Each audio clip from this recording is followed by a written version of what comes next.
సరస్ మేళాని గుంటూరులో అత్యద్భుతంగా సక్సెస్ చేసినందుకు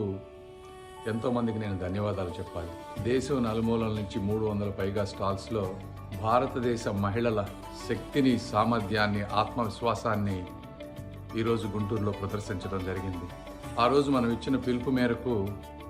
దాదాపు 13 లక్షల మందికి పైగా కేవలం గుంటూరు జిల్లా నుంచే కాకుండా పక్కన ఉన్నటువంటి పల్నాడు, బాపట్ల, అదేవిధంగా విజయవాడ ప్రాంతాల నుంచి వచ్చి అశేషంగా దీనిని ముందుకు తీసుకువెళ్ళారు.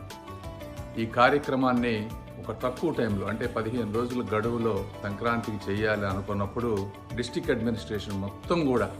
ముందుకు వచ్చి, ముఖ్యంగా మా జిల్లా కలెక్టర్ గారు తమీం అన్సారియా గారు, అదేవిధంగా పులి శ్రీనివాసులు గారు, municipal commissioner, SP, fire department వాళ్ళు, హెల్త్ డిపార్ట్మెంట్ వాళ్ళు, అదేవిధంగా అనేక డిపార్ట్మెంట్లకు సంబంధించినటువంటి వ్యక్తులు, అధికారులు, దాంతో పాటు స్టేట్ రూరల్ లైవ్లీహుడ్ మిషన్లో ఉన్నటువంటి సిఇఓ కరుణ గారు, లక్ష్మి గారు, అదేవిధంగా ఈ కార్యక్రమం కోసం ఈ అందరిలో అవేర్నెస్ తీసుకురావడం కోసం ఎంతో మంది నాయకులు, కూటమి నాయకులు, గల్లా మాధవి గారు ప్రత్యేకంగా, అదేవిధంగా నజీర్ గారు, రామాంజనేయులు గారు, నాదెండ్ల మనోహర్ గారు, కన్నా లక్ష్మీనారాయణ గారు, ప్రతిపాటి పుల్లారావు గారు, ఎంతో మంది అద్భుతమైన సక్సెస్ చేశారు. మరొక్కసారి దీనన్నిటికంటే ముఖ్యంగా ఈ అవకాశాన్ని నాకు కల్పించినటువంటి గౌరవ ప్రధాని మోదీ గారు, అదేవిధంగా నేను పిలిచిన వెంటనే వచ్చినటువంటి మా ప్రియతమ ముఖ్యమంత్రి శ్రీ నారా చంద్రబాబు నాయుడు గారు, వారు రావటం వల్లనే దీనికి ఒక అవేర్నెస్, ఒక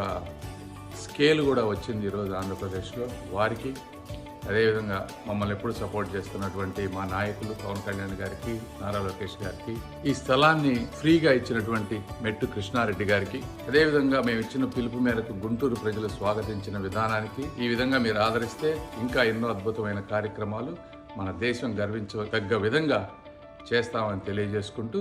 కృతజ్ఞతలు తెలుపుకుంటూ సెలవు తీసుకుంటున్నాను. Thank you.